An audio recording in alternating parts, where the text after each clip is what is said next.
Seduction has existed since the dawn of human history. Long before weapons, politics, or armies, people learned that desire and fascination could move mountains. A whisper could open more doors than a sword. A glance could win more power than a war. Robert Greene tells us that seduction is not only about love or romance, it is a form of social influence, a hidden language that can be used in every aspect of life, from politics and business to friendships and art. Kings, queens, leaders, and artists have used seduction to control hearts, guide crowds, and shape destinies. But seduction is also dangerous. It can destroy as much as it can create. A skilled seducer can inspire loyalty, passion, and admiration, yet at the same time they can plant jealousy, obsession, and despair. That is why Greene calls seduction a power game of emotions. Unlike brute force, which relies on fear, seduction works silently, softly, making the target want to surrender. In today's world, where everyone is shouting louder, seduction is about subtlety. It is about making people come to you, willingly, without resistance. And to master this art, you must understand both sides. The types of seductive personalities that naturally draw others in, and the step-by-step process that creates attraction, builds tension, and finally wins surrender. This book is divided into two main parts. Part 1. The Seductive Character. Here Greene introduces 9 archetypes, timeless figures like the Siren, the Rake, and the Charmer. Each one represents a unique way of attracting people. By studying them, you learn how seduction is less about physical beauty and more about energy, presence, and psychology. Part 2. The Seductive Process. Once you understand the characters, Greene shows how to apply their powers in real life. Seduction is revealed as a journey with phases, stirring interest, leading astray, and finally reaching the precipice where emotions run deep and dangerous. This leaves us with an important thought. Seduction is not a choice, it is a constant part of life. Either you are aware of it, or you are controlled by it. By learning its principles, you gain freedom, the freedom to protect yourself and the power to inspire others. And so, we now enter the first part, where Robert Greene unveils the 9 faces of seduction. Let us step into part 1, the seductive character. Seduction begins with who you are, not just what you do.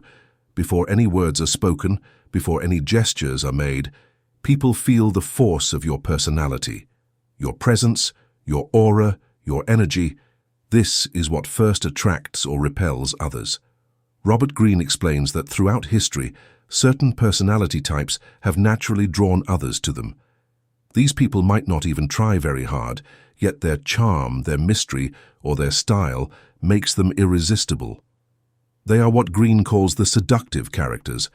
Each seductive character represents a unique form of attraction. Some use beauty and sensuality, others use playfulness or mystery. Some inspire through charisma, while others enchant by making people feel special and desired. What they all share is this: they awaken emotions that people cannot resist. Understanding these characters is the first step to becoming more seductive. Why? Because when you recognize which type matches your natural strengths, you can amplify it. Instead of pretending to be someone else, you refine the qualities that already lie within you. At the same time, by studying these types, you also learn how others may try to seduce you, making you less vulnerable to manipulation. Part 1 of this book introduces 9 archetypes of seduction. Each one is like a mask that magnifies certain qualities. From the timeless beauty of the Siren to the passionate devotion of the Rake, from the playful freedom of the natural to the magnetic force of the charismatic, these characters show the many faces of attraction. We begin with the oldest and perhaps the most powerful of them all, the Siren. Let us step into Chapter 1 and meet this eternal figure of desire. Chapter 1. The Siren. From the ancient seas of Greek mythology to the modern world of glamour, one figure has always haunted human imagination: the Siren. The Siren is the master of attraction through presence and allure. She does not chase. She does not persuade with logic. Instead, she makes others feel drawn to her, almost helplessly, like sailors pulled toward dangerous waters. In Greek legend, Sirens were creatures whose voices were so enchanting that sailors would steer their ships straight into rocks unable to resist. The myth is powerful not because of the monsters themselves, but because it reveals a timeless truth. Human beings are often seduced not by reason, but by the promise of escape, pleasure, and beauty. Robert Greene explains that the siren is one of the most ancient seductive archetypes because she offers something people desperately crave: release from responsibility, boredom, and routine. Life is often full of struggle and discipline. The siren whispers, "Come with me, and you will forget your burdens. You will live in pleasure, in fantasy, in beauty." The power of the siren. The siren seduces in two main ways. Through appearance, her look, style, and aura create fascination. Cleopatra, for example, was not the most traditionally beautiful woman in history, but her presence, her eyes, her voice, her perfume, her elegance, made powerful men like Julius Caesar and Mark Antony surrender to her completely. Through voice and presence, the siren knows the art of slowing things down. She speaks softly, draws others closer, and creates an atmosphere of intimacy. This calm, magnetic energy makes people forget the noise of the world. The siren's strength lies not in chasing, but in making people chase her. She stays slightly out of reach, creating both desire and frustration. Why the siren works. The appeal of the siren is timeless because people are often tired of endless responsibility. A hard-working man, for example, may secretly long for escape, softness, and comfort. A woman weighed down by rules may crave freedom and indulgence. The siren embodies that dream. She is the fantasy of surrender. The siren makes people feel they are stepping into a different world, more colorful, more sensual, more alive. This contrast with everyday life is what makes her power irresistible, the dangers of the siren. But Greene warns, the siren's power is dangerous. For the one being seduced, it can feel addictive. They may lose sense of reason, abandon responsibilities, and even risk everything. For the siren herself, the danger is in over-relying on looks or surface charm, forgetting that true seduction is also about atmosphere, mystery, and emotional control. History shows both sides. Cleopatra rose to power by using her siren qualities, but when she pushed too far, it ended in downfall. The siren's power must be handled with care. Lessons of the siren. Do not chase. Instead, create attraction by presence, style, and energy. Slow things down. Use calmness, pauses, and softness to build intimacy. Offer escape. Make people feel they are leaving behind stress when they are with you. Be careful. Too much indulgence can destroy both seducer and seduced. The siren is timeless, eternal, and unforgettable. She does not need to run after others, because her power lies in drawing the world to her. But seduction comes in many forms.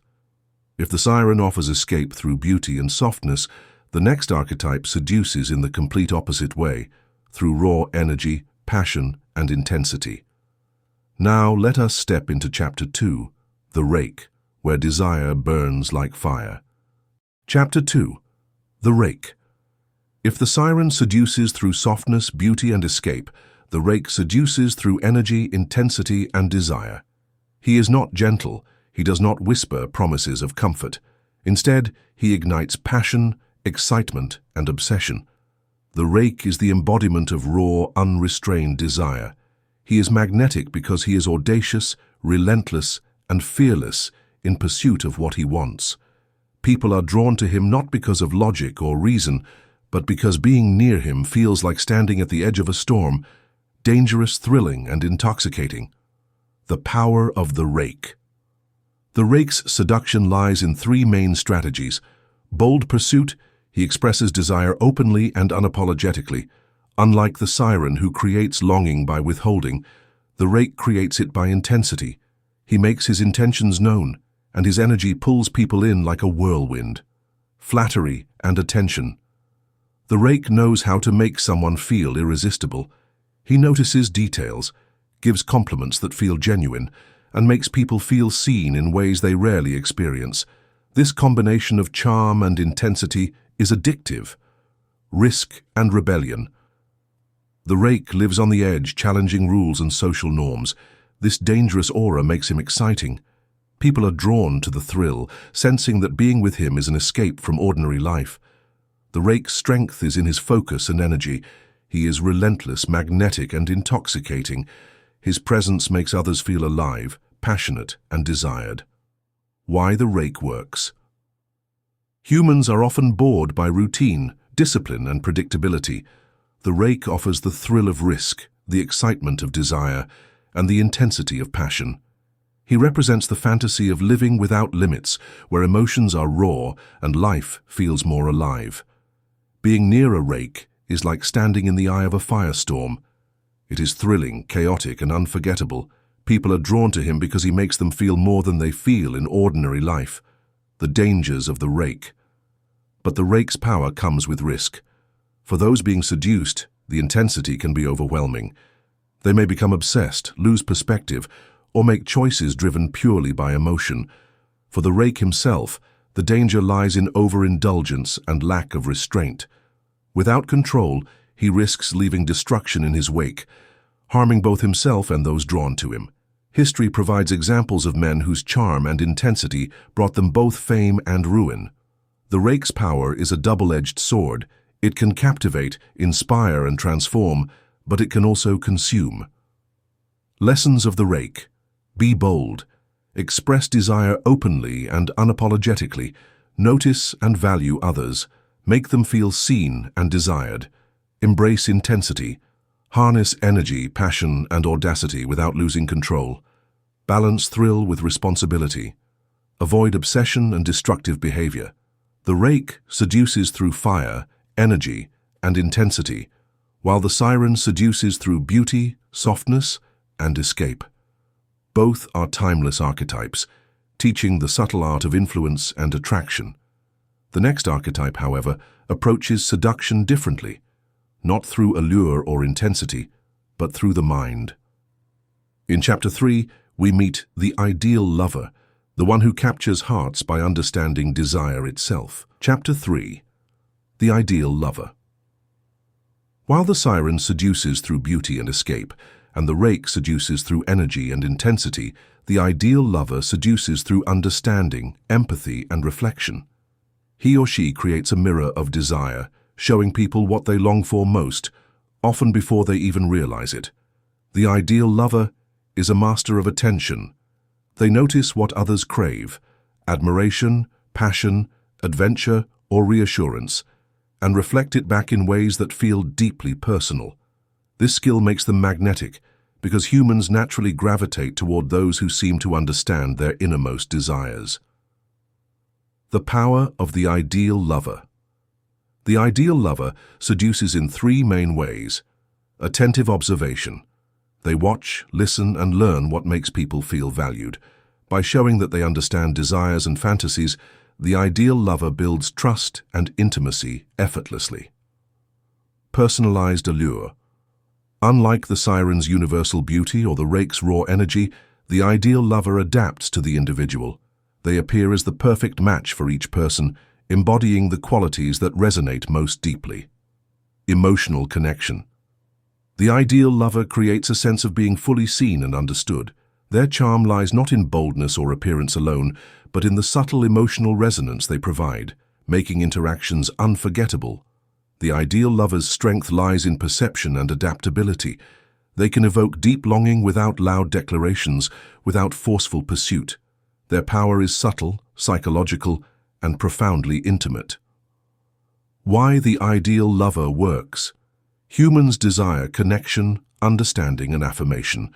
The ideal lover satisfies this yearning by reflecting back the qualities people value most. They make individuals feel admired, appreciated, and desired in ways no one else does. Being near the ideal lover feels like being fully recognized and cherished.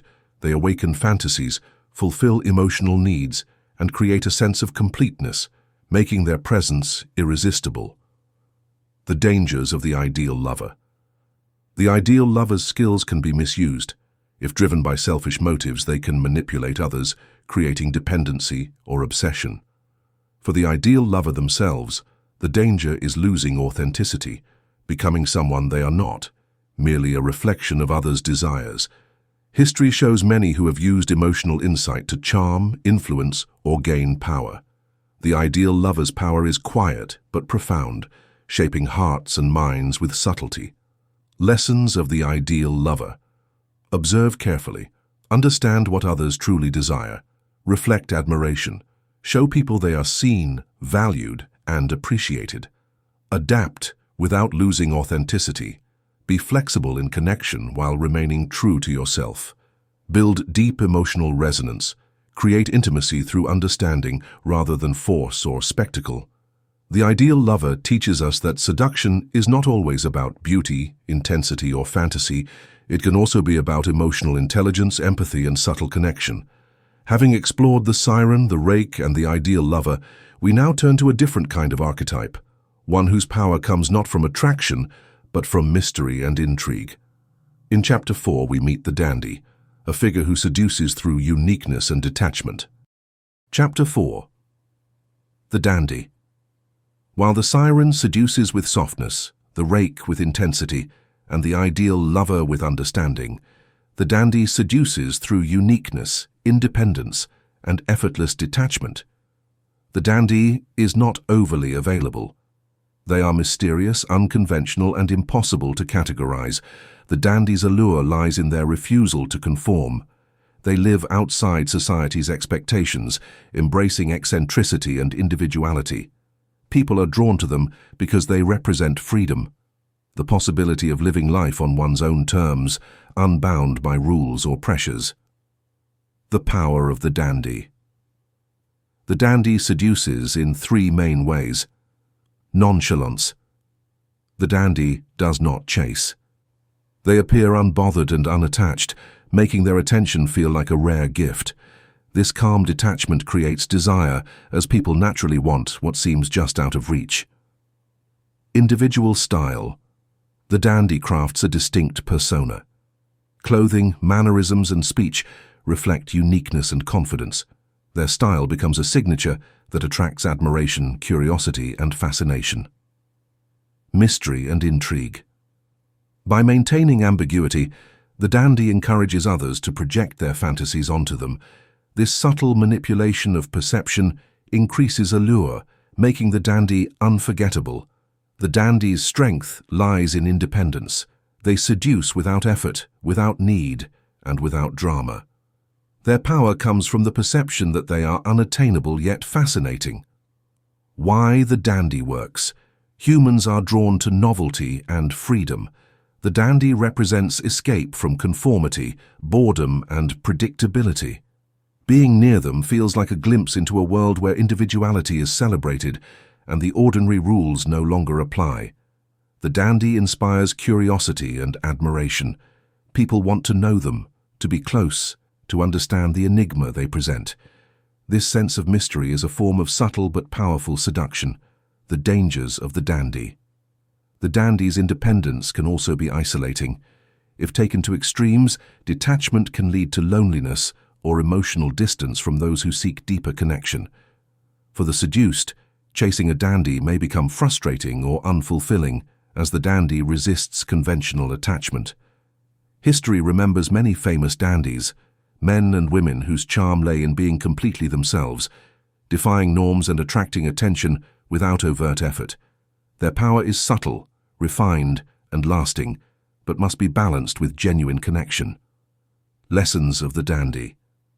Cultivate individuality. Embrace what makes you different. Remain unattached. Let your presence feel effortless and unforced. Create intrigue. Allow others to project and discover, rather than revealing everything at once. Balance mystery with authenticity. Avoid isolation and maintain meaningful connections. The dandy teaches us that seduction is not only about passion, beauty, or attention. It can also come from independence, uniqueness, and detachment. Having explored the Siren, the Rake, the ideal lover, and the dandy, the next archetype represents a different power entirely, one of confidence, dominance, and control. In Chapter 5, we meet the natural, whose charm is effortless, genuine, and intoxicating. Chapter 5, the natural. While the siren seduces through beauty, the rake through intensity, the ideal lover through emotional resonance, and the dandy through uniqueness, the natural seduces through innocence, spontaneity, and authenticity. The natural is magnetic because they are genuine. They remind others of childhood wonder, playfulness, and unself-conscious charm. The natural's appeal lies in their simplicity. They do not manipulate or strategize. Instead, they inspire trust, openness, and joy. People are drawn to them because being around a natural feels effortless, refreshing, and fun. The power of the natural. The natural seduces in three main ways. Childlike playfulness. They laugh easily, engage openly, and express delight in small things.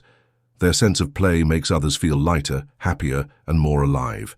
Sincerity and authenticity. The natural shows emotions without pretense. Vulnerability, honesty, and warmth make them approachable and endearing, creating deep emotional connections.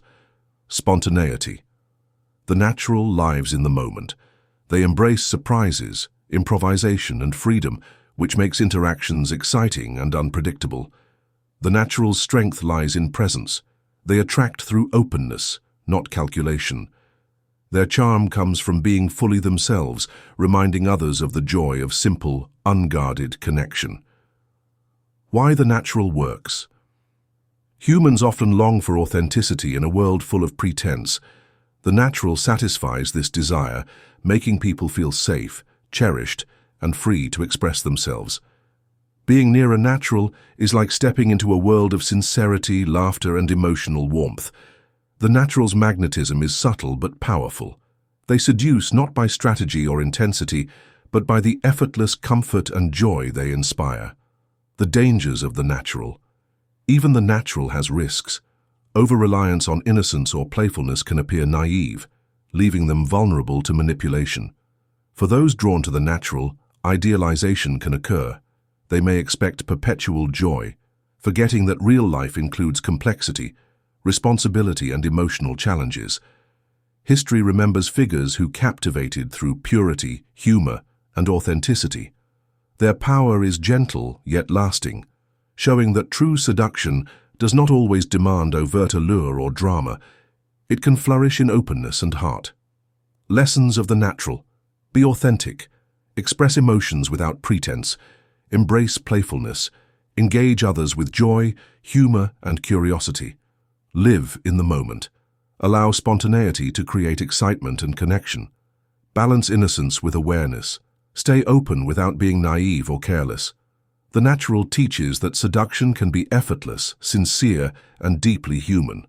By combining authenticity, joy, and spontaneity, they create bonds that are lasting and emotionally resonant. Having explored the siren, the rake, the ideal lover, the dandy, and the natural, we now turn to archetypes that wield power through intellect, strategy, and persuasion. In Chapter 6, we meet the Coquette, who seduces by mastering delay, tease, and anticipation. Chapter 6, the Coquette. While the siren seduces with beauty, the rake with intensity, the ideal lover with emotional resonance, the dandy with uniqueness, and the natural with authenticity, the coquette seduces through delay, tease, and strategic restraint. They create desire by making people wait, heightening anticipation, and keeping others slightly off balance. The coquette's allure lies in their ability to combine attention with withdrawal. They are neither fully available nor completely distant, and this ambiguity sparks fascination. People are drawn to them because the chase itself becomes intoxicating. The thrill of pursuit is just as powerful as the reward. The power of the coquette. The coquette seduces in three main ways. Strategic withdrawal. They know when to appear and when to vanish, creating longing and obsession. Absence makes the heart grow fonder, and the coquette uses this principle masterfully. Controlled attention.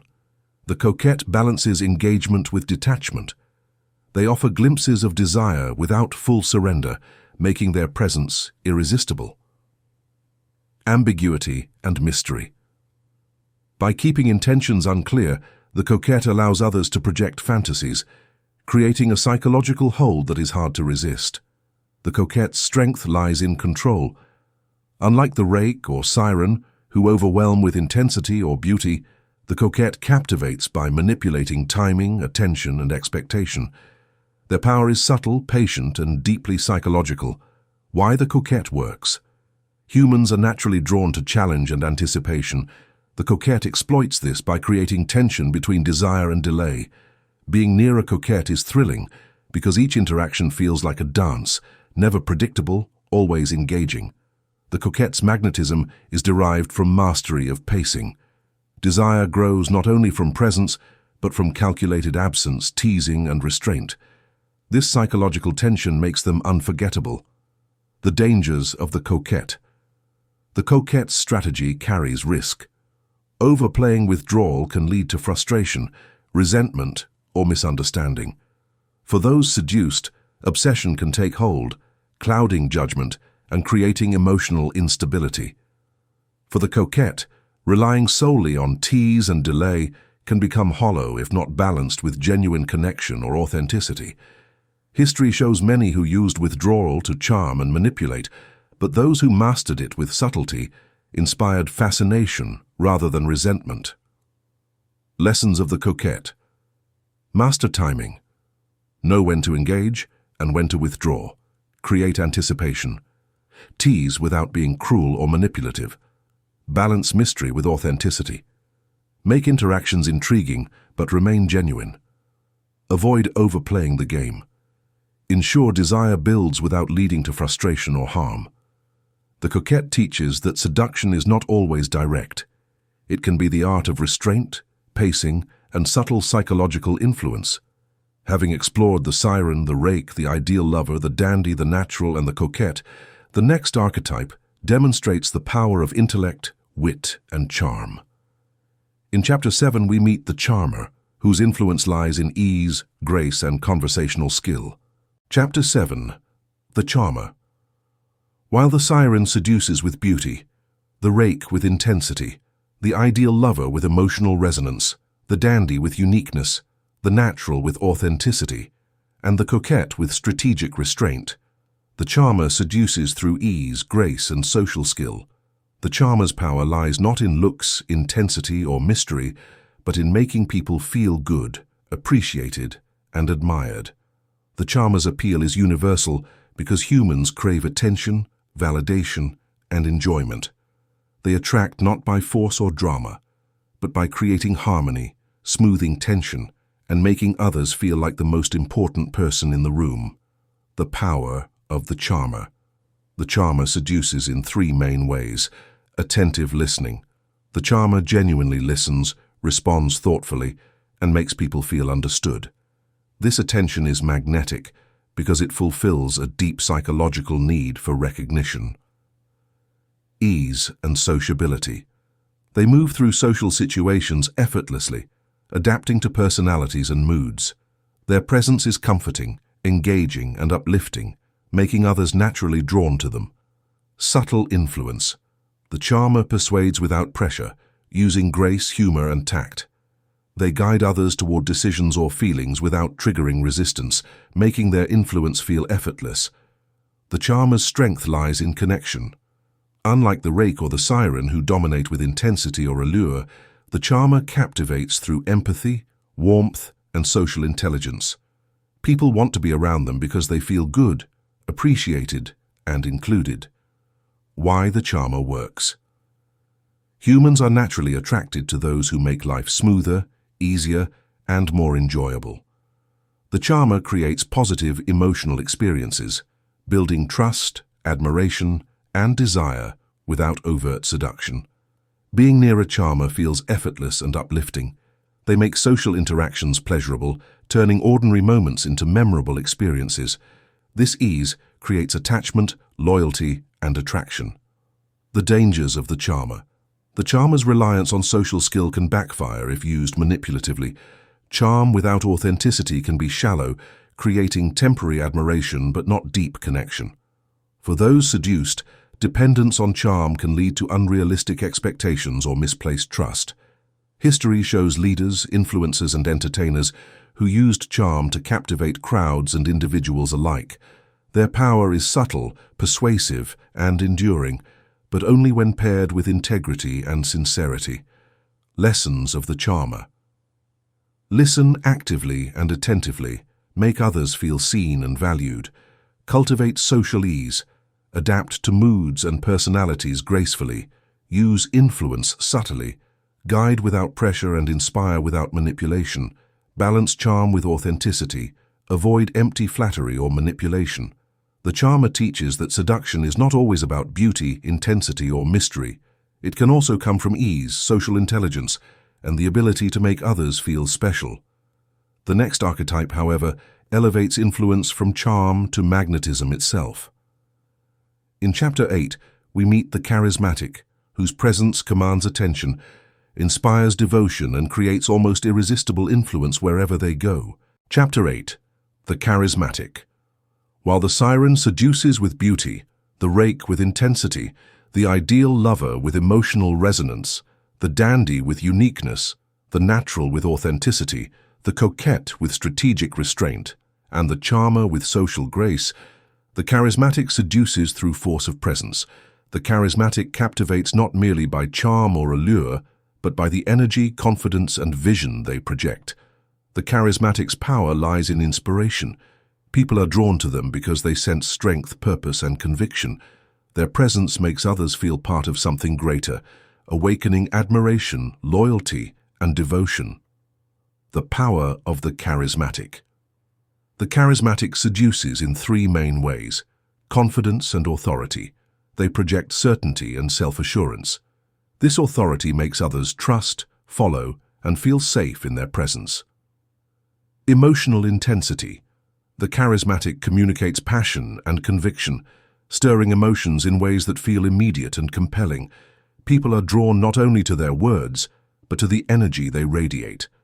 Vision and inspiration. They articulate ideas, dreams, or ideals with clarity and force. By inspiring others to believe in something bigger than themselves, the charismatic creates devotion and attraction that goes beyond superficial charm. The charismatic strength lies in presence and energy. Unlike the charmer who attracts through connection and ease, or the rake who overwhelms with intensity, the charismatic creates an almost magnetic field around them. People are naturally compelled to pay attention and follow. Why the charismatic works? Humans are drawn to visionaries, leaders, and figures who embody power and purpose. The charismatic satisfies the desire for guidance, inspiration, and a sense of belonging to something significant. Being near a charismatic feels transformative. Their energy elevates emotions, awakens ambition, and creates loyalty, admiration, and attraction simultaneously. The dangers of the charismatic. Charismatic power can be dangerous if misused. A charismatic who lacks integrity may manipulate, dominate, or exploit devotion. Followers may become dependent, blind to flaws, or overly influenced by personality rather than truth or reason. History remembers both leaders who uplifted and those who corrupted. The charismatic's influence is potent, but it demands responsibility, moral grounding, and self-awareness. Lessons of the charismatic. Cultivate confidence. Project certainty and self-assurance. Harness emotional intensity. Inspire others without overwhelming or manipulating. Articulate vision. Lead and motivate with clarity and purpose. Balance power with responsibility.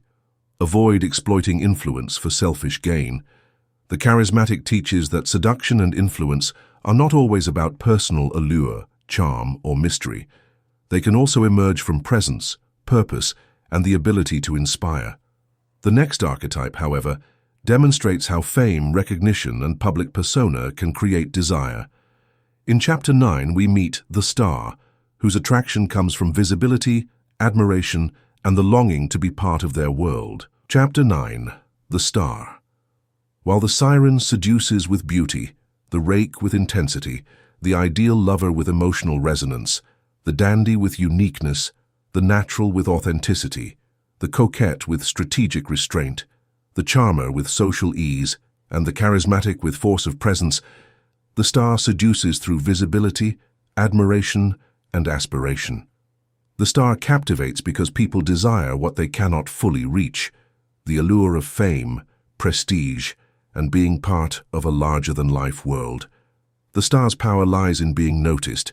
They are unforgettable because they occupy space, command attention, and make ordinary life feel extraordinary. People are drawn not only to who they are, but to the lifestyle, image, and fantasy they represent. The power of the star. The star seduces in three main ways: visibility and recognition. They are seen, acknowledged, and admired. Their very presence attracts attention, making others want to be near them or share in their spotlight. Aspirational persona. The star embodies qualities, lifestyles, or ideals that others aspire to achieve. This projection creates desire and admiration, as people long to touch the world the star inhabits. Magnetism through persona. They carefully cultivate image and reputation, creating intrigue and fascination.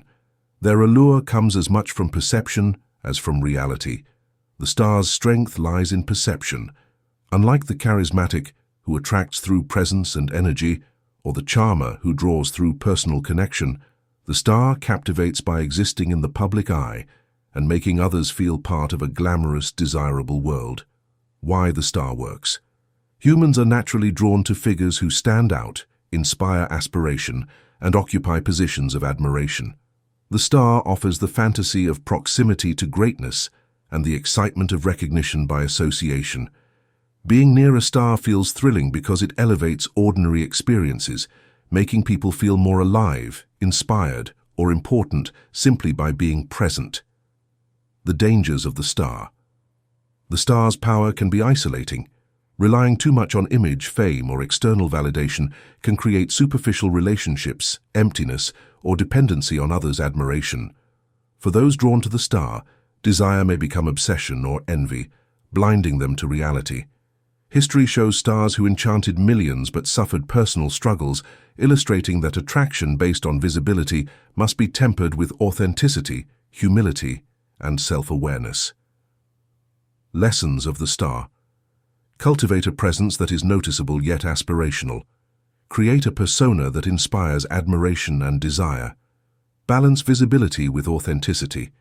Ensure your image reflects substance, not just surface. Avoid over-reliance on attention. True influence combines recognition with meaningful connection. The star teaches that seduction can extend beyond personality, charm, or intensity.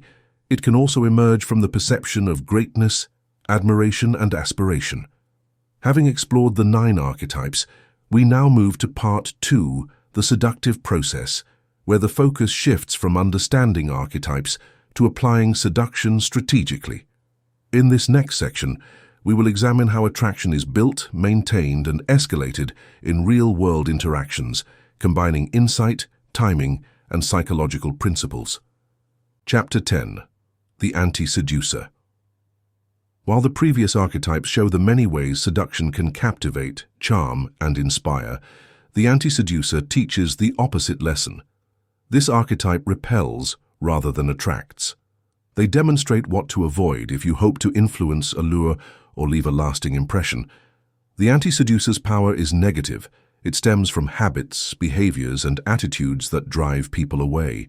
They often fail because of self-absorption, insecurity, lack of awareness, or clumsy attempts at connection. Observing the anti-seducer is a reminder that attraction is as much about avoiding missteps as it is about cultivating strengths. The traits of the anti-seducer. The anti-seducer alienates others in several ways. Obvious self-interest. They prioritize their own desires, needs, and ego over others, creating an immediate sense of imbalance and discomfort. Lack of presence. They fail to engage, listen, or make people feel valued. Their inattention and distraction diminish interest and connection. Clumsiness and overcompensation. They may attempt charm or intensity, but lack subtlety, timing, or emotional intelligence, leading to awkward or off-putting interactions. The anti-seducer's danger lies in unawareness. They are often oblivious to the behaviors that repel others, which prevents growth and self-improvement. By contrast, the previous archetypes show mastery of attraction, energy, and influence. Why the anti-seducer matters. Studying the anti-seducer is crucial for understanding seduction fully. They highlight the mistakes that sabotage desire, intimacy, and influence. By recognizing these traits in ourselves or others, we learn the boundaries and principles of true attraction. The anti-seducer reminds us that seduction is not just about action. It is also about restraint, awareness, and alignment of intention, energy, and perception. Lessons of the anti-seducer.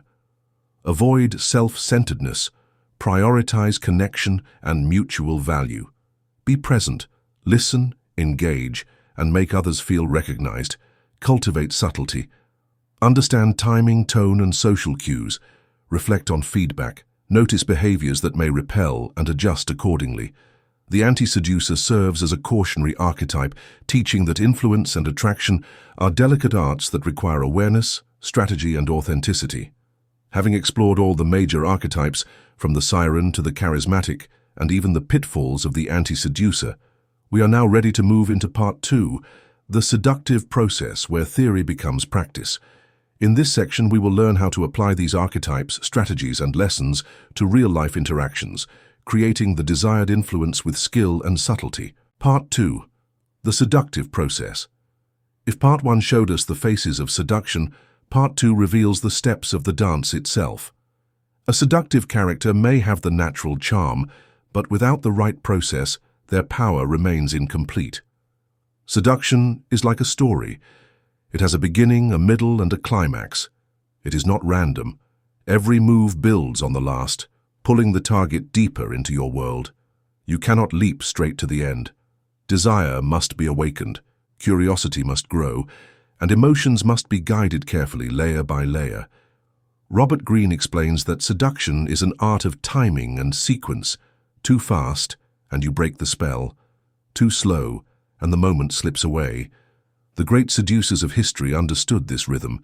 They knew when to hold back, when to push forward, and when to strike with boldness. But before any step can even begin, there is one critical choice: who you direct your power toward. Not everyone is open to seduction. Some people are too distracted, too guarded, or too self-sufficient. The first move, therefore, is selection. You must find the one whose heart carries hidden emptiness, the one whose life holds secret dissatisfaction. And so the seductive process begins with the most important decision of all: choosing the right victim. Chapter 1. Choose the right victim. Seduction begins long before any words are spoken or gestures made. The first and most crucial step is choosing the right target. Greene emphasizes that not everyone is equally susceptible. Some people resist, some are indifferent, and others are actively looking for excitement. The right victim is emotionally open, seeking novelty, or quietly dissatisfied with the predictability of their life. The art of selecting the right target is subtle. It requires observation, patience, and understanding. You are not simply picking someone at random. You are identifying who will respond to your influence most naturally and willingly. Those who are bored, disillusioned, or craving attention are often most receptive. The power of selection.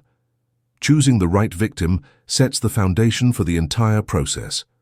A willing target amplifies every move you make, from subtle hints to bold gestures. Conversely, targeting someone who is emotionally closed or resistant leads to frustration and wasted effort. Seduction is a strategic game. It always starts with the right choice. Why it works. Humans are creatures of desire. When someone is seeking excitement, attention, or emotional fulfillment, they are primed for influence. By recognizing who is open to connection and intrigue, you maximize the effectiveness of every subsequent step. The dangers of misstep. Choosing poorly can backfire. Pursuing someone uninterested can create resistance, annoyance, or even social consequences. Always read emotional cues carefully. The goal is mutual engagement, not coercion. Lessons of the chapter. Observe carefully. Watch for boredom, dissatisfaction, or longing. Select thoughtfully. Focus on targets who are receptive, not resistant. Patience matters. Wait for the right moment. Timing is crucial. Respect boundaries. Seduction is most effective when desire is mutual. The choice of a target determines the entire rhythm of seduction. Once the right person is identified, the next step is to create a false sense of security, drawing them in without alerting them to your intent. In Chapter 2, we explore how subtlety, humor, and indirect approaches lay the groundwork for desire. Chapter 2. Create a false sense of security. Once the right target has been chosen, the next step in the seductive process is subtlety. Greene emphasizes that seduction thrives on comfort, trust, and ease. People resist what feels aggressive, forced, or threatening. To draw someone in, you must first make them feel safe, relaxed, and unconsciously open to your influence. The art of creating a false sense of security lies in indirect approaches. You do not declare your intentions, nor do you overwhelm with attention. Instead, you move slowly, weaving connection through friendship, humor, or shared experiences. Your presence should feel effortless, familiar, and comforting, like a gentle current that carries them toward fascination without struggle. The power of indirection. Approach indirectly. Let the target see you as a companion, confidant, or source of amusement first. This lowers defenses and encourages trust. People are far more likely to respond to desire when they feel it grows naturally, rather than when it is forced upon them. Why it works. Humans are wary of threat and pressure. Direct pursuit can trigger suspicion or resistance. By creating comfort and security, the seducer enters the target's emotional space quietly. The mind relaxes, and curiosity begins to flourish, preparing them for the next phase of seduction. The dangers of overdoing it. Excessive friendliness or attention can backfire. If the target senses manipulation or false motives, trust erodes. The key is subtlety, enough to lower defenses, but not so much that your intent becomes obvious. Lessons of the chapter. Use indirect approaches. Friendship, humor, and casual interactions are tools of influence. Build trust naturally. Make your presence feel safe, familiar, and enjoyable. Encourage curiosity. Let the target's imagination begin to fill in the gaps. Avoid pressure. Desire grows strongest when the mind feels free to respond. Creating a false sense of security is the bridge from observation to fascination. Once trust is established, the next step is to send mixed signals, introducing unpredictability, intrigue, and the subtle tension that heightens desire. In Chapter 3, we explore how carefully crafted ambiguity keeps the target captivated and emotionally engaged. Chapter 3. Send mixed signals. After creating comfort and a false sense of security, the next step in seduction is to introduce unpredictability. Greene emphasizes that fascination often grows from tension. People are drawn to what they cannot fully understand or predict. Sending mixed signals keeps the target off balance, curious, and deeply engaged. The art of mixed signals is subtle. You alternate between warmth and distance, attention and withdrawal, playfulness and seriousness. This unpredictability stimulates the target's mind, encouraging them to chase answers and decode your behavior. Every glance, gesture, or remark becomes layered with meaning. The power of ambiguity. Being unpredictable sparks fascination. When people cannot fully anticipate your reactions, their attention intensifies. Curiosity becomes desire, and the target begins to invest emotionally in trying to understand you. This is the essence of psychological allure. The mind falls in love before the heart even realizes it. Why it works. Humans are wired to seek patterns. When a pattern is broken through subtle contradictions or ambiguity, the mind works harder to resolve uncertainty. This mental engagement strengthens attraction, creating a psychological pull that feels irresistible. The dangers of overdoing it. Too much inconsistency can lead to frustration or mistrust. If the target feels manipulated or confused beyond intrigue, desire can quickly turn to irritation. Balance is key. Mystery and unpredictability should stimulate, not alienate. Lessons of the chapter. Alternate attention and withdrawal. Keep your presence engaging but not constant. Use playfulness and subtle contradictions. Let curiosity grow naturally. Create emotional tension without causing distress. Fascination thrives on intrigue, not frustration. Balance consistency with unpredictability. The goal is captivation, not confusion. Mixed signals are the spark that ignites emotional investment. Once the target is intrigued and curious, the next step is to appear as an object of desire, letting social proof and subtle competition increase fascination. In Chapter 4, we explore how being admired by others enhances your magnetic allure. Chapter 4. Appear to be an object of desire. Once curiosity and intrigue have been established, the next step in seduction is to create social proof. Greene emphasizes that desire intensifies when others appear to want what you have. Humans are naturally drawn to objects of admiration, approval, or competition. By subtly signaling that you are desired, you increase your allure exponentially. The art of appearing desirable lies in subtlety. You do not overtly boast or flaunt attention. Instead, you allow hints, glances, conversations, or situations that reveal your social value. When others admire or pursue you, the target instinctively notices and is drawn in by the implied scarcity and social validation. The power of social proof. Being admired by others creates urgency and enhances fascination.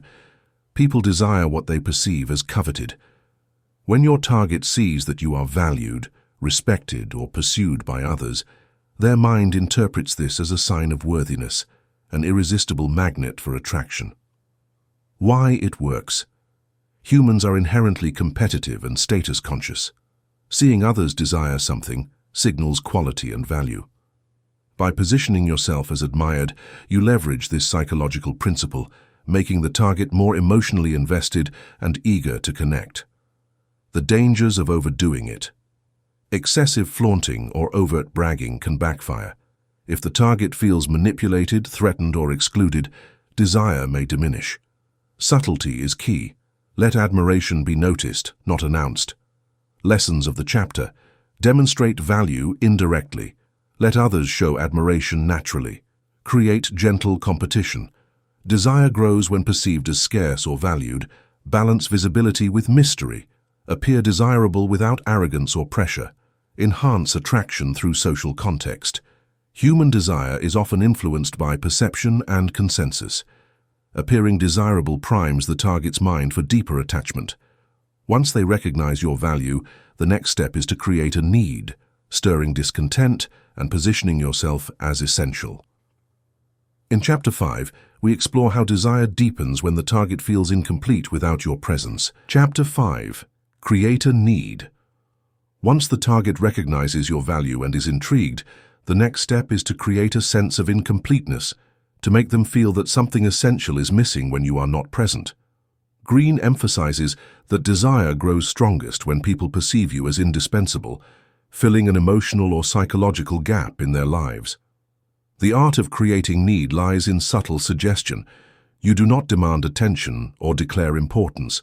Instead, you gently highlight the pleasures, experiences, or emotional resonance they encounter with you. At the same time, you emphasize what is lacking when you are absent. This contrast between presence and absence creates longing and dependency. The power of absence and contrast. Humans respond to what is scarce or missing. By allowing moments of absence or distance, the target experiences a heightened awareness of your value. Desire intensifies as they imagine life without you, often making them more attentive, engaged, and emotionally invested. Why it works. The psychology of need is rooted in scarcity. People crave what they feel is missing or unattainable. By becoming a source of pleasure, intrigue, or emotional resonance, you position yourself as someone they cannot ignore. Desire becomes tied to emotional necessity rather than mere attraction. The dangers of overdoing it. Excessive absence or overemphasis on need can create frustration or resentment. If the target feels manipulated, longing can turn into irritation. Balance is crucial. Absence should deepen desire, not provoke anxiety or detachment. Lessons of the chapter. Highlight your value subtly. Let the target notice the unique experiences you offer. Use absence strategically. Scarcity amplifies emotional attachment. Create emotional contrast. Make presence desirable, absence felt. Balance influence with authenticity. Desire grows strongest when emotional need feels natural. Creating a sense of need prepares the target for deeper fascination and emotional engagement. Once desire is established, the next step is to master the art of insinuation, suggesting and hinting rather than stating, allowing imagination and curiosity to take over. In Chapter 6, we explore how subtlety and suggestion can make attraction irresistible. Chapter 6. Master the art of insinuation. After creating need and desire, the next step in the seductive process is subtlety. Greene emphasizes that directness can destroy fascination. People resist being told what to feel or how to desire. Instead, the true power of seduction lies in suggestion, hinting, implying, and letting the target's imagination complete the picture. The art of insinuation is about planting ideas without overtly stating them. A glance, a smile, a carefully chosen word, or a story can suggest possibilities, desires, or emotions. By leaving space for interpretation, the target becomes an active participant in the process, imagining scenarios and feelings that draw them closer to you. The power of suggestion. Humans are drawn to mystery and ambiguity. When the mind is invited to fill in gaps, desire deepens. The insinuator allows fascination to grow organically, making the target feel as if they are discovering the attraction themselves rather than being influenced. Why it works. Direct statements can trigger resistance or rational defense. Subtle hints bypass these barriers, engaging the subconscious. The target begins to internalize attraction, curiosity, and emotional connection without conscious effort. The dangers of overdoing it. Too much ambiguity can confuse or frustrate. The balance is crucial. Insinuation should intrigue, not alienate. Over-suggesting or leaving too many gaps may lead to misinterpretation or emotional fatigue. Lessons of the chapter. Plant ideas subtly. Use hints, stories, and gestures to suggest rather than state. Engage the imagination. Let the target become an active participant in desire. Balance clarity and mystery. Fascination grows when curiosity is piqued, but not lost. Avoid manipulation. Insinuation works best when it stimulates natural attraction, not coercion. Mastering insinuation sets the stage for deep emotional connection. Once subtle suggestion is in place, the next step is to enter the target's spirit, aligning with their moods, values, and desires to create an even stronger bond. In Chapter 7, we explore how empathy and mirroring enhance influence and attachment. Chapter 7. Enter their spirit. Once subtle suggestion has stirred curiosity and desire, the next step is to align with the target emotionally and mentally. Greene emphasizes that seduction is not just about allure, it is about connection. By entering the target's spirit, you mirror their moods, values, and interests, creating an almost subconscious bond. The art of entering their spirit lies in empathy and observation. Listen deeply, notice their passions, fears, and dreams, and reflect them in your words, gestures, and energy. When the target feels that you truly understand and resonate with them, a sense of intimacy and trust emerges naturally. The power of connection.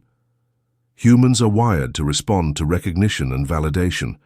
When someone reflects their inner world back to them, it creates a magnetic pull. You become more than a presence. You become a mirror of their desires, a companion for their thoughts, and a source of emotional resonance. Why it works. Connection fosters trust and attachment. By aligning with their spirit, you deepen fascination while simultaneously lowering resistance. The target begins to feel that you are indispensable, not just as a seducer, but as someone who understands them on a profound level. The dangers of overdoing it. Over-mirroring or feigning values can backfire. Authenticity is crucial. If the target senses manipulation or insincerity, trust is broken and attraction diminishes. Empathy must be genuine, even when applied strategically. Lessons of the chapter. Observe carefully, understand the target's moods, values, and desires. Mirror subtly. Reflect their world to create emotional resonance. Build intimacy naturally. Connection strengthens fascination and loyalty. Maintain authenticity. Emotional alignment must feel sincere, not contrived. Entering the target's spirit deepens emotional engagement and prepares them for temptation. Once understanding and connection are established, the next step is to create temptation, offering pleasures, experiences, or emotions that feel irresistible. In Chapter 8, we explore how desire is intensified when the target perceives indulgence and delight that they cannot resist. Chapter 8. Create temptation. Once emotional connection is established, the next step in seduction is to introduce irresistible temptation. Greene emphasizes that humans are naturally drawn to pleasure, novelty, and experiences that feel forbidden or rare. By offering what seems almost impossible to resist, you amplify desire and deepen emotional engagement. The art of creating temptation lies in balance. You present experiences, emotions, or moments that excite the senses and stir longing, but never make them fully attainable all at once. It's the tension between desire and restraint that heightens fascination. A smile, a touch, a shared secret, or a fleeting moment of intimacy can create the spark that makes your presence intoxicating. The power of desire. Temptation works because humans are naturally drawn to what promises pleasure, excitement, or emotional fulfillment. By crafting experiences that feel unique, luxurious, or emotionally charged, you create a sense of craving that the target cannot ignore. Desire becomes a driving force, pulling them closer to you with increasing intensity. Why it works. Humans respond more to anticipation and scarcity than to abundance. When pleasure is hinted at but not fully revealed, the mind becomes engaged in imagining and longing, making the attraction more potent. The target invests emotionally and mentally in what they cannot completely have, deepening attachment.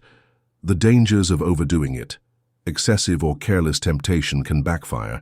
If the target feels manipulated or overwhelmed, desire may turn to frustration or resistance. Temptation must feel natural, enticing, and earned, not forced. Lessons of the chapter. Offer experiences that excite the senses and the mind. Balance indulgence with restraint. Scarcity amplifies desire. Engage anticipation. Make fleeting moments memorable and captivating. Avoid manipulation.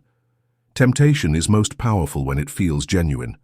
Temptation completes the first phase of seduction, stirring interest, desire, and emotional attachment. From here, seduction moves into phase 2. Lead astray, where pleasure and confusion intensify.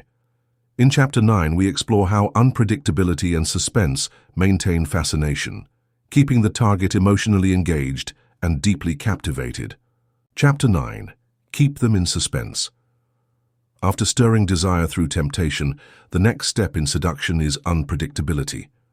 Greene emphasizes that suspense keeps the target emotionally engaged, intrigued, and mentally invested. Predictability diminishes fascination. Humans are naturally drawn to uncertainty, curiosity, and the thrill of not knowing what comes next. The art of suspense lies in balance. You alternate between attention and withdrawal, warmth and distance, seriousness and playfulness. By being somewhat unpredictable, you stimulate the target's imagination and desire, creating a subtle tension that makes them constantly anticipate your next move. The power of uncertainty. Suspense captivates because humans are wired to seek patterns. When a pattern is broken, the mind works harder to predict and understand, which deepens focus and emotional investment. The target begins to live in a state of alert curiosity, eager to interpret every glance, word, and gesture. Why it works. Unpredictability creates psychological engagement. When people cannot fully anticipate your reactions, their attention is heightened, and their desire intensifies. Suspense transforms ordinary interactions into emotionally charged experiences, making you unforgettable. The dangers of overdoing it. Excessive unpredictability can cause frustration or insecurity. If the target feels manipulated or emotionally unsafe, attraction may wane. The key is subtle tension, not chaos. Suspense should intrigue, not alienate. Lessons of the chapter. Alternate attention and withdrawal. Keep your presence compelling, but not constant. Introduce subtle contradictions. Let curiosity and anticipation grow naturally. Balance mystery with consistency. Fascination thrives when unpredictability is controlled. Avoid emotional manipulation. Suspense works best when it stimulates natural desire, not fear or confusion. Keeping someone in suspense sets the stage for deeper emotional involvement. Once uncertainty captivates, the next step is to use the power of words, carefully chosen language, suggestion, and poetic expression that heighten attraction. In Chapter 10, we explore how words can seduce, charm, and intensify emotional connection. Chapter 10. Use the power of words. Once suspense has captured attention, the next tool in seduction is language. Greene emphasizes that words can charm, intrigue, and manipulate emotion far more subtly than actions alone. Carefully chosen language allows the seducer to guide thoughts, provoke imagination, and deepen desire. The art of using words lies in suggestion, ambiguity, and rhythm. Speak with poetry, metaphor, or humor. Hint at possibilities without stating them outright. Ask questions that lead the target to conclusions themselves. Words become instruments of fascination, painting vivid images in the mind and connecting on an emotional level. The power of speech. Language shapes perception. When you speak in a way that captivates and inspires, you engage the target's imagination and emotions simultaneously. A single phrase can evoke longing, curiosity, or admiration. Words can transform ordinary moments into extraordinary, memorable experiences. Why it works. Humans respond to stories, nuance, and emotion.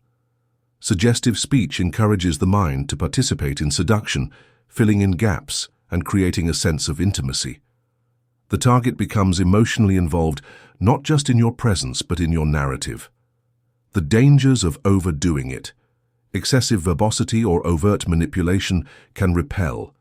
If language feels forced, artificial, or insincere, attraction diminishes. The key is subtlety. Charm with words. Never dominate with them. Lessons of the chapter. Speak with intention. Every word should evoke curiosity, desire, or emotion.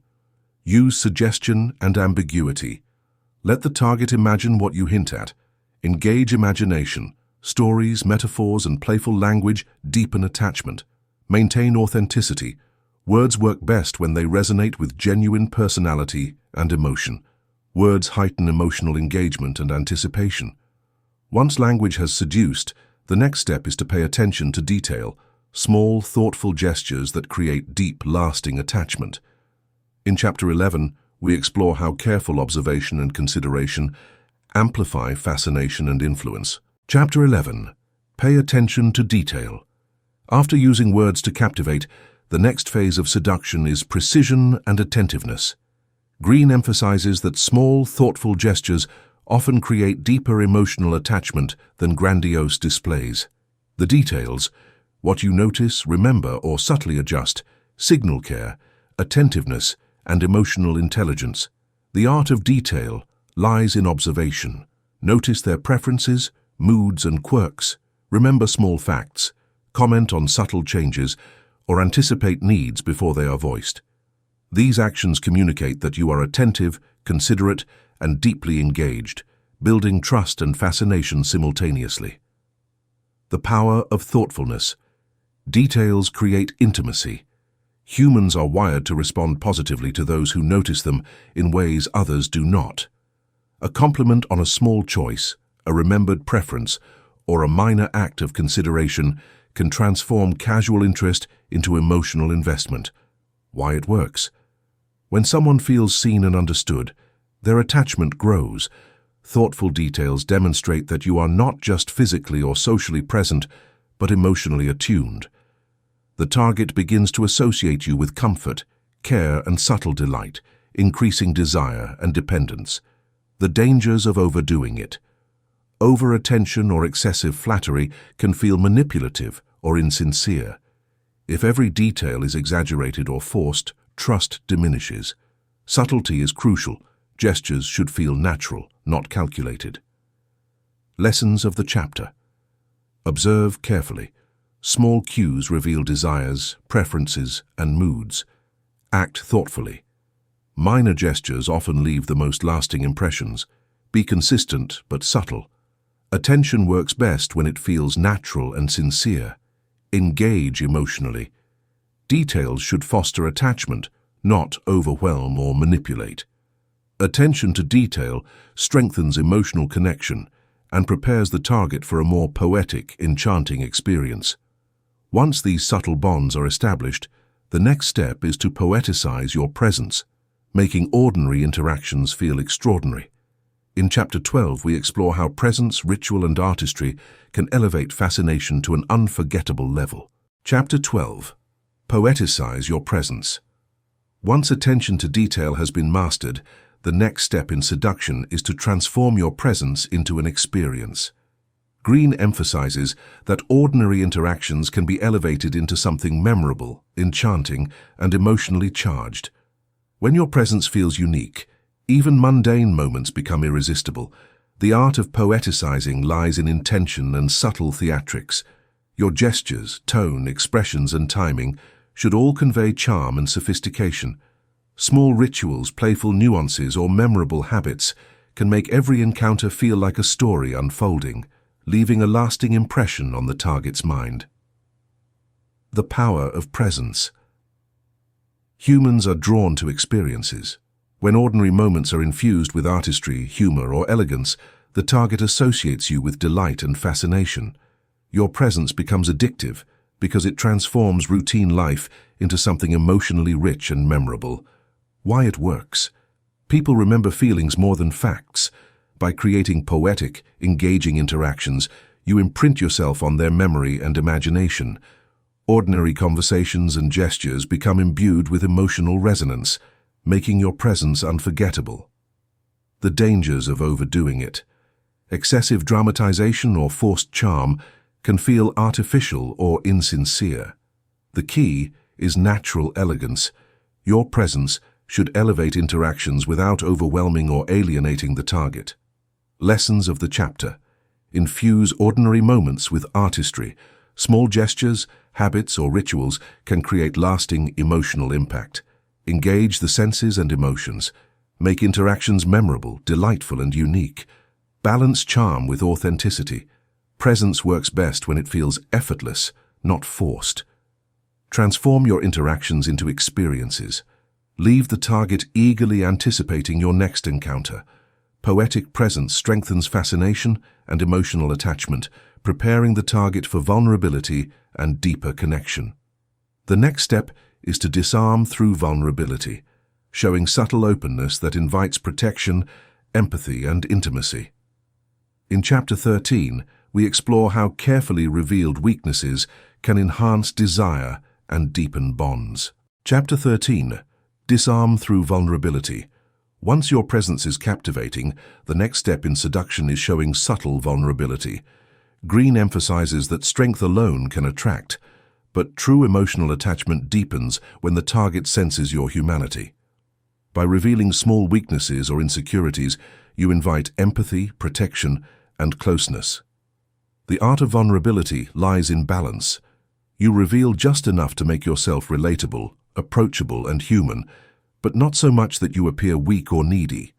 A moment of honesty, a shared fear, or a subtle admission of imperfection can open emotional doors and foster intimacy. The power of vulnerability. Humans are drawn to authenticity. When someone allows themselves to be seen, the target feels a psychological pull to protect, nurture, or connect. Vulnerability builds trust, strengthens emotional bonds, and makes desire more profound and personal. Why it works. People crave connection and understanding. Seeing someone's authentic side encourages empathy and emotional investment.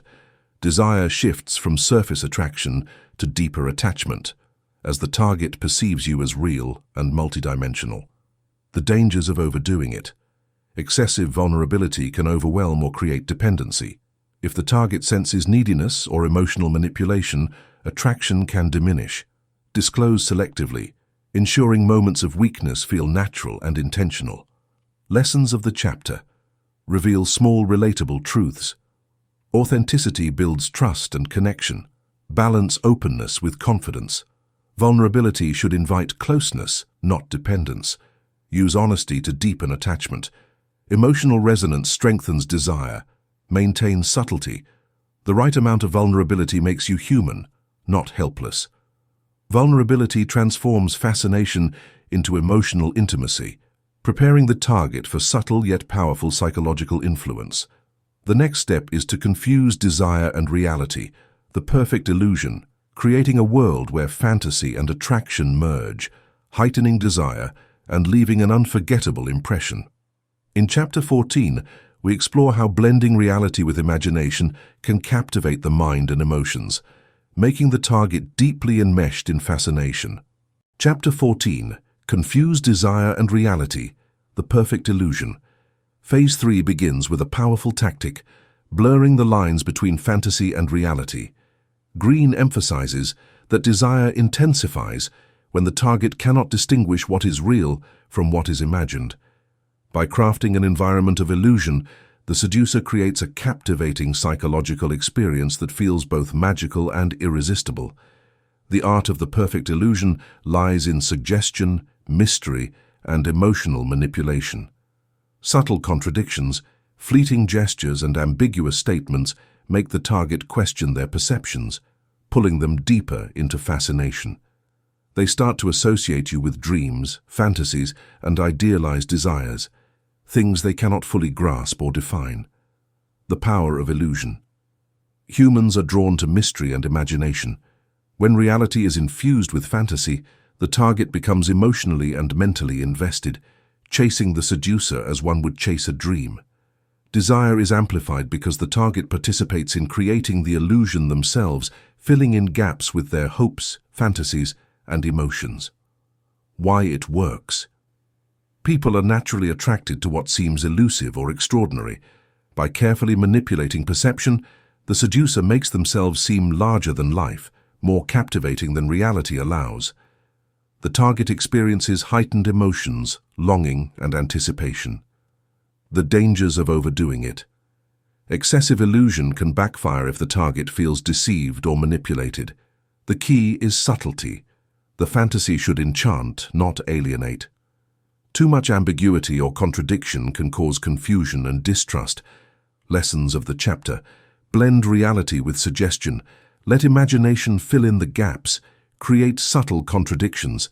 Mystery intensifies fascination. Engage emotionally. Make the target feel both desire and wonder. Maintain credibility. Illusion works best when it feels enchanting, not deceptive. Closing transition. Confusing desire and reality primes the target for isolation and deeper attachment.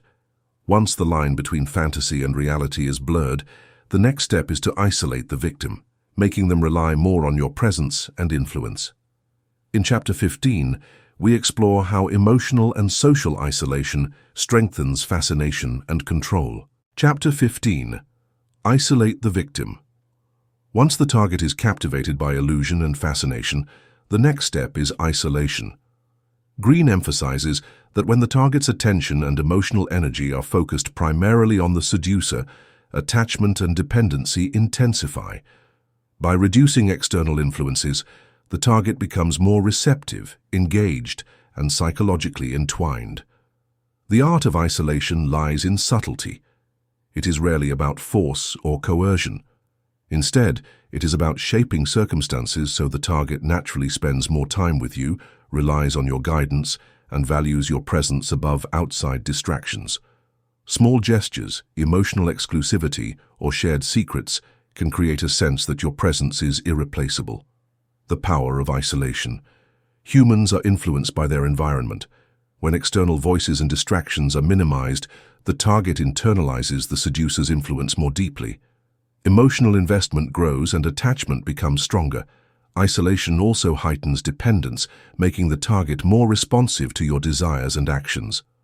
Why it works. People naturally seek connection and validation. When a seductive figure becomes the primary source of these, desire and loyalty intensify. Isolation does not mean physical imprisonment. It means emotional focus, directing attention and affection toward you. The dangers of overdoing it. Excessive control or overt manipulation can trigger resistance, suspicion, or resentment. Isolation should feel natural and voluntary, not forced or oppressive. The target must believe their choices remain their own. Lessons of the chapter. Encourage emotional and social focus on yourself. Create natural dependence without overt control. Use exclusivity subtly. Shared secrets or moments can strengthen attachment. Balance influence with freedom. Voluntary emotional focus increases desire. Maintain subtlety. Isolation works best when it feels natural, not manipulative. Emotional and social isolation strengthens fascination, preparing the target for bold demonstrations of value. The next step is to prove yourself, showing courage, skill, or daring to increase admiration and attachment. In Chapter 16, we explore how proving your worth solidifies emotional influence. Chapter 16. Prove yourself. Once the target is captivated and emotionally focused, the next step is to demonstrate value and courage. Greene emphasizes that admiration deepens attachment, and nothing builds fascination like witnessing boldness, skill, or dedication firsthand. By proving yourself, you transform intrigue into respect and desire. The art of proving yourself lies in timing and authenticity. Perform actions that highlight your competence, bravery, or commitment, but never boast. The target should witness your qualities naturally, ideally in moments that challenge comfort or expectations. Small victories, thoughtful achievements, or daring gestures can make a lasting impression. The power of demonstration. Humans are drawn to competence and confidence. Seeing someone navigate challenges, take risks, or act decisively inspires respect and admiration. The target begins to associate you not only with desire, but with strength, reliability, and excitement. Why it works. Admiration reinforces attachment. When desire is combined with respect, the emotional bond intensifies. The target perceives you as exceptional, someone worth following, protecting, or investing in emotionally. The dangers of overdoing it. Overperforming or seeking constant recognition can appear desperate or artificial. Authenticity is essential. Qualities should be shown, not announced. Too much emphasis on proving oneself can undermine the allure and create skepticism. Lessons of the chapter. Demonstrate courage, skill, and commitment naturally. Allow the target to witness your value without boasting. Balance achievement with subtlety. Fascination grows when admiration feels earned. Use boldness strategically. Timing and context amplify emotional impact. Proving yourself strengthens respect and attachment, setting the stage for deeper emotional vulnerability. The next step is to effect a regression, guiding the target into more dependent, open, and emotionally engaged states. In Chapter 17, we explore how regression deepens influence and intimacy. Chapter 17. Effect a regression. After proving your value and deepening attachment, the next step is to guide the target into a more vulnerable, dependent state. Greene emphasizes that regression, encouraging the target to revisit childhood emotions, insecurities, or patterns of dependency, can intensify emotional connection and reliance on the seducer. The art of regression lies in subtle emotional cues. By creating environments or interactions that evoke past feelings, comforting them in moments of doubt or appealing to their inner child, the seducer can make the target feel safe, understood, and emotionally drawn. Regression creates an intimacy that feels profound and irresistible. The power of regression. Humans respond strongly to emotions rooted in formative experiences. When someone is allowed to relive and express vulnerable feelings safely, they form stronger attachments. The target begins to rely on the seducer for reassurance, understanding, and emotional fulfillment. Why it works. Regression lowers defenses and fosters deep emotional openness. Desire and attachment shift from surface fascination to dependency and trust. The target experiences a psychological bond that feels both comforting and compelling. The dangers of overdoing it. Pushing regression too far or exploiting vulnerabilities can create resentment or emotional harm. The seducer must ensure that emotional exploration feels safe, consensual, and nurturing, rather than manipulative. Lessons of the chapter. Encourage emotional openness gently. Create a safe space for vulnerability. Use regression subtly. Evoke past feelings without forcing them. Build trust and intimacy. Dependency grows when the target feels understood and supported. Balance influence with care. Regression strengthens bonds without causing harm. Guiding the target into emotional regression deepens dependence and prepares them for transgressive or taboo experiences. In Chapter 18, we explore how stirring up the transgressive and taboo can heighten thrill, fascination, and desire. Chapter 18. Stir up the transgressive and taboo. At this advanced stage of seduction, Greene emphasizes that breaking boundaries heightens fascination. Humans are naturally drawn to what is forbidden, mysterious, or socially transgressive. By gently introducing elements that challenge norms or stir taboo desires, the seducer creates thrill, excitement, and irresistible allure. The art of stirring transgression lies in subtlety and timing. You do not shock or offend. Instead, you hint at hidden pleasures, secret experiences, or ideas that lie outside the ordinary. These glimpses into the unconventional trigger curiosity and excitement, making interactions emotionally charged and psychologically compelling. The power of forbidden desire. Humans are intrigued by what is restricted or socially forbidden. When the target senses that an experience is slightly taboo, their attention heightens and desire intensifies. The mix of danger and curiosity creates an intoxicating emotional high. Why it works. Desire thrives on novelty and challenge. Introducing subtle transgression breaks routine and predicts emotional risk, which heightens engagement. The target becomes mentally and emotionally invested, drawn to experiences they feel they shouldn't have but desperately want. The dangers of overdoing it. Excessive transgression can alienate, scare, or offend. If the target feels manipulated or morally threatened, attraction can reverse. The key is controlled rebellion, hinting at the forbidden while keeping interactions safe, intriguing, and consensual. Lessons of the chapter. Introduce taboo subtly. Hint at forbidden experiences without overwhelming the target. Balance thrill with safety. Desire grows when the experience feels slightly risky, not dangerous. Use transgression strategically. Social or emotional boundaries heighten fascination when respected. Engage imagination and curiosity. The forbidden becomes emotionally addictive when paired with allure and subtlety. Stirring the transgressive and taboo takes seduction to a thrilling emotional level, preparing the target for experiences that mix pleasure, challenge, and risk. In Chapter 19, we explore using spiritual lures, appealing to higher ideals and the target's sense of purpose to deepen attachment. Chapter 19. Use spiritual lures.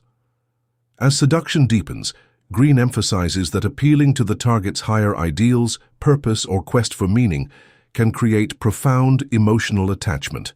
Beyond physical or emotional desire, spiritual lures engage the psyche at a deeper level, making the seducer unforgettable and their presence transformative. The art of using spiritual lures lies in aligning with the target's aspirations, values, or sense of destiny.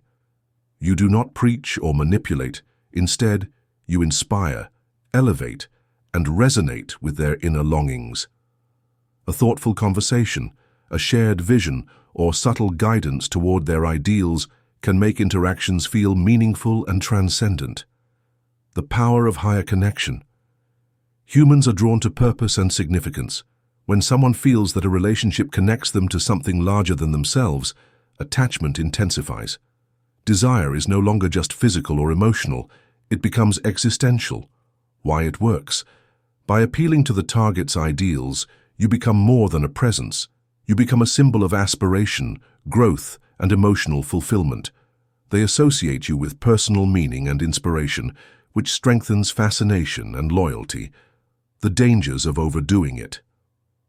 Overly moralistic or manipulative attempts at spiritual guidance can feel forced, pretentious, or controlling.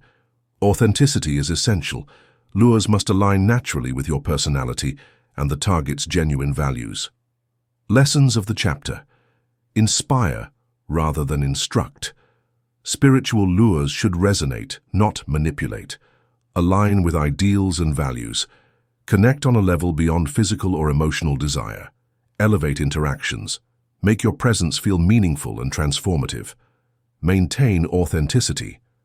Spiritual appeal works only when genuine and congruent. Using spiritual lures deepens emotional and psychological attachment, preparing the target for experiences that combine pleasure with tension.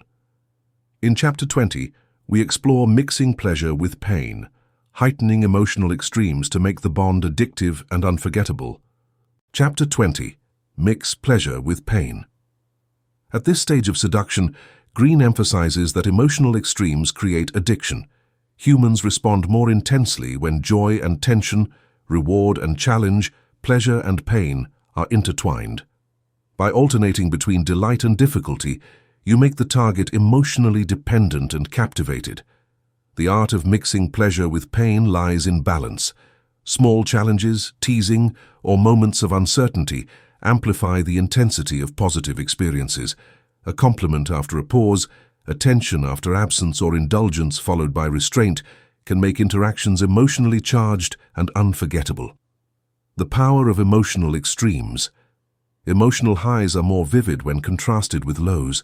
Pleasure feels more exhilarating when preceded by tension, and desire becomes stronger when occasional frustration is introduced. Humans are naturally drawn to these fluctuations, which create a psychological addiction to the seducer. Why it works. The interplay of reward and challenge engages the target's mind and emotions deeply. Anticipation, uncertainty, and excitement stimulate desire and attachment simultaneously. The target becomes invested in not just the pleasure, but the emotional journey itself. The dangers of overdoing it. Excessive pain or harsh challenges can lead to resentment or withdrawal. The balance must remain subtle. Frustration should intrigue, not punish. Emotional extremes are effective only when carefully controlled and timed. Lessons of the chapter. Alternate pleasure and challenge. Emotional contrast strengthens desire. Create anticipation and tension. Make rewards feel earned and memorable. Balance intensity. Emotional highs must never be overshadowed by negative extremes. Use carefully. Pleasure and pain together make attachment powerful, but must remain controlled. Mixing pleasure with pain primes the target for deeper psychological engagement. In Chapter 21, we explore giving them space to fall, letting absence and anticipation amplify desire, while subtly shifting the power dynamic, so that the pursuer becomes the pursued. Chapter 21. Give them space to fall. The pursuer is pursued. After mixing pleasure with pain, Greene emphasizes that absence can heighten desire. By giving the target space to miss you, imagine you, and invest emotionally, you shift the dynamic so that they become the pursuer. Emotional tension thrives in the gaps created by subtle withdrawal. The art of giving space lies in timing and subtlety. You do not vanish entirely, but you reduce your presence just enough to make them curious, attentive, and eager. Moments of absence create longing, intensifying emotional attachment and desire. The power of absence. Humans often value what they cannot immediately have.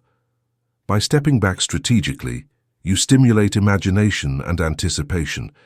The target begins to chase, think, and feel more deeply, investing in the relationship emotionally and mentally. Why it works. Scarcity heightens fascination. When attention is intermittent, the target experiences longing, excitement, and emotional engagement.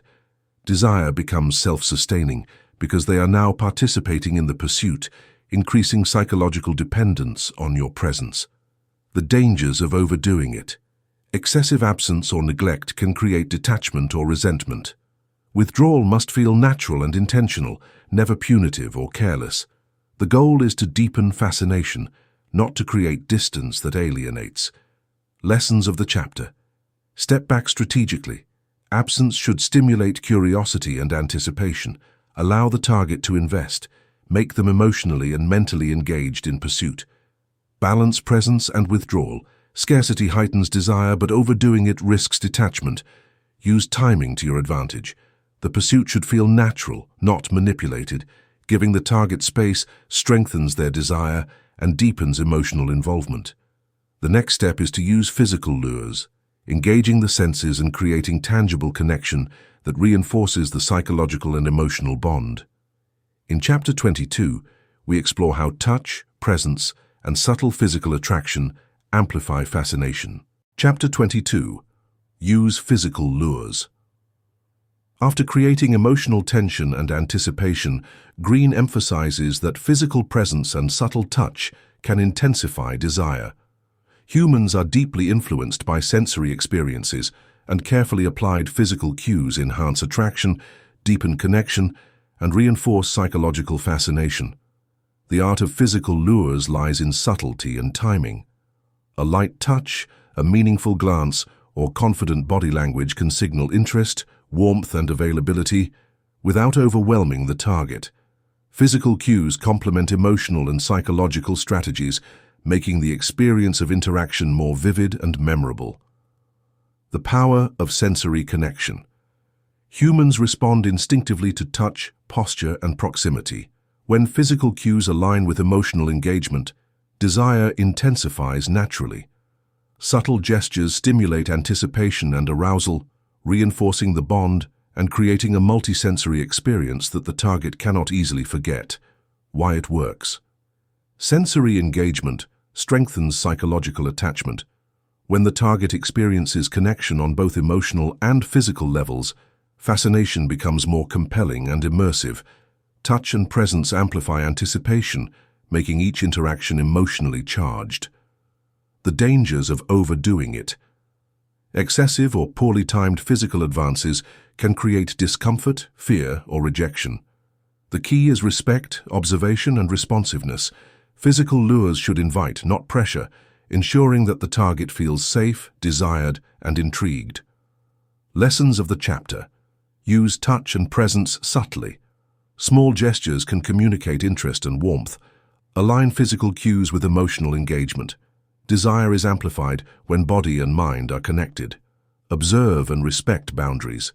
Attraction grows when the target feels safe and intrigued. Create memorable sensory experiences. Physical lures reinforce psychological and emotional attachment. Using physical lures enhances the emotional and psychological bond, preparing the target for bold, transformative actions.